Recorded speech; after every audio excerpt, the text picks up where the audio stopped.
নমস্কার বন্ধুরা, আশা করি সকলেই খুব ভালো আছেন। সবাইকে শর্মিষ্ঠার হেসেলে স্বাগত। আজ আপনাদের সাথে শেয়ার করব বাগদা চিংড়ির ডালনা, যা খেতে হবে একদম অনুষ্ঠান বাড়ির মতো। এটি আমার সম্পূর্ণ নিজস্ব একটি রেসিপি।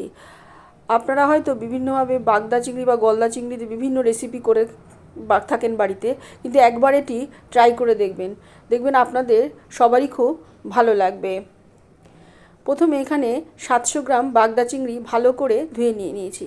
এবার এর নিচের পুরো খোসাটাকে ছাড়িয়ে রেখে দিতে হবে এবং মাথাটাকে কিন্তু রেখে দিতে হবে এবং পিঠের নোংরাটাকেও ফেলে দিতে হবে, কালো যে পোর্শনটা থাকে। এবার বাগদা চিংড়িটাকে ছাড়ানো হয়ে গেছে। এবার একে নুন আর একটু গোলমরিচ দিয়ে মিনিট 10-15 মাখিয়ে রেখে দিতে হবে। এবার একটা ব্যাটার তৈরি হবে, ওই বাগদা চিংড়ি দিয়ে বড়া তৈরি হবে। তার জন্য একটা ব্যাটার তৈরি হবে। ব্যাটারে নিয়েছি 2 টেবিল স্পুন বেসন, 2 টেবিল স্পুন চালের গুঁড়ো। এখানে যে পরিমাণ বেসন নেবেন সেই পরিমাণই চালের গুঁড়ো নেবেন।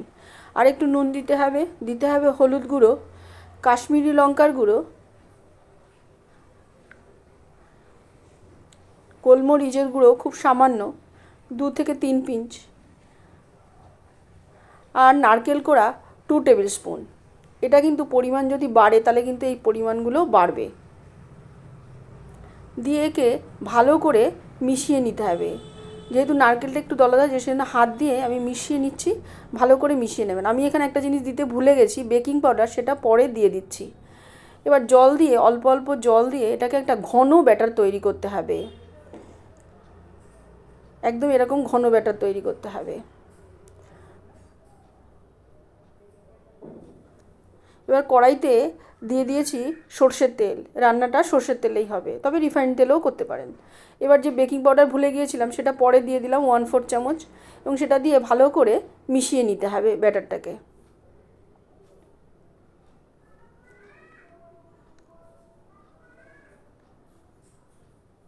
এবার একটা মাছ নিয়ে মাথার পোর্শনটা বাদ দিয়ে বড়াটাকে করে দেখাচ্ছি। প্রথমে মাথার পোর্শনটাকে বাদ দিয়ে দিতে পারেন। দিয়ে এবার বড়ার মধ্যে এই ওপরের কোটিংটা করতে হবে। ভালো করে একে ওই ব্যাটারে চুবিয়ে নিতে হবে এবং ঘন ব্যাটারটা দিয়ে ভালো করে কোট করে তারপর তেলের মধ্যে দিয়ে দিতে হবে। ডিপ ফ্রাই হবে এবং লো ফ্লেমে কিন্তু এটা ফ্রাই হবে। এবার মাথা সমেত যেখানটা যদি এখানে করে থাকেন, তাহলে কি করবেন, ঘাড়ের কাছটায় ধরবেন, ধরে তারপর ব্যাটারে ভালো করে কোট করবেন। তবে এই মাছ এনে বেশি দিন রাখবেন না। একদিন, যেদিন আনবেন সেদিন বা পরের দিনই কিন্তু এই রেসিপিটি তৈরি করবেন, তাহলে সেটা সুস্বাদুও হবে এবং তাহলে এরকম মাথা থেকে, বডি থেকে মাথাটা ছেড়ে যাবে না। এবং এটাকে লো ফ্লেমে রেখে ভালো করে লাল করে ডিপ ফ্রাই করে নিতে হবে। তাহলে লো ফ্লেমে করলে ভেতরের মাছটাও ভাজা হবে এবং ওপরের যে মোটা কোটিং সেটাও ভালো করে ভাজা হবে। দেখুন একদম ক্রাঞ্চি হয়েছে, এরকম ক্রাঞ্চি করতে হবে। সব কটাই কিন্তু এইভাবে ভাজা হয়ে গেছে। এবার একটা পেস্ট তৈরি করতে হবে। 1 টেবিল স্পুন জিরের গুঁড়ো, 1/2 টেবিল স্পুন ধনে গুঁড়ো,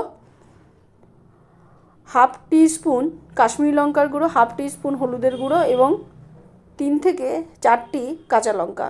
ঝালটা এখানে একটু ঝাল হবে, ঝোলটা, গ্রেভিটা, সেই জন্যে 3 থেকে 4টে। আর 1 টেবিল স্পুন টক দই দিয়ে একটা পেস্ট তৈরি করে নিতে হবে।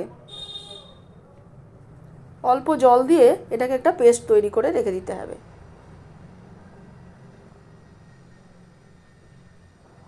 এরকম একটা ঘনত্ব রাখবেন। এবার কড়াইতে যে ভাজার পরে তেল ছিল সেই তেলেই একটা তেজপাতা, 2 টুকরো দারচিনি, 2টো এলাচ আর একটা শুকনো লঙ্কা দিয়ে দিতে হবে। দিয়ে লো ফ্লেমে রেখে একে হালকা করে ভেজে নিতে হবে। যতক্ষণ পর্যন্ত না সুন্দর একটা ফ্লেভার আসছে ততক্ষণ একে কিন্তু নেড়ে যেতে হবে। এবার দিয়ে দিতে হবে একটা মাঝারি সাইজের টমেটো গ্রেট করা।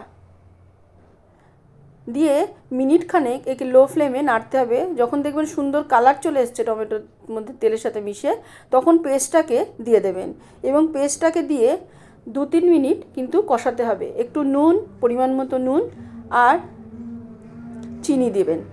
এখানে আমি 1 টিস্পুন চিনি দিয়েছি। একে ভাত পোলাও সাথে পরিবেশন করবেন। দিয়ে একে 2-3 মিনিট কষিয়ে নিতে হবে।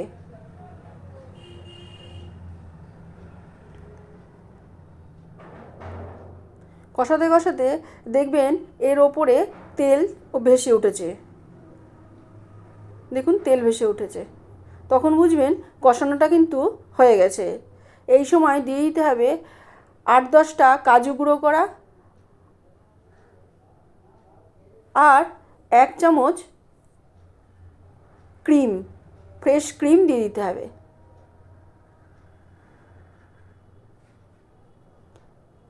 কাজুটাকে মিক্সিতে গুঁড়ো করে নিয়েছি আর 1 চামচ 1 টেবিল স্পুন ফ্রেশ ক্রিম দিয়ে একে মিনিট খানেক একদম লো ফ্লেমে কষিয়ে নিতে হবে। তারপর এখানে দিয়ে দিতে হবে পরিমাণ মতো গরম জল।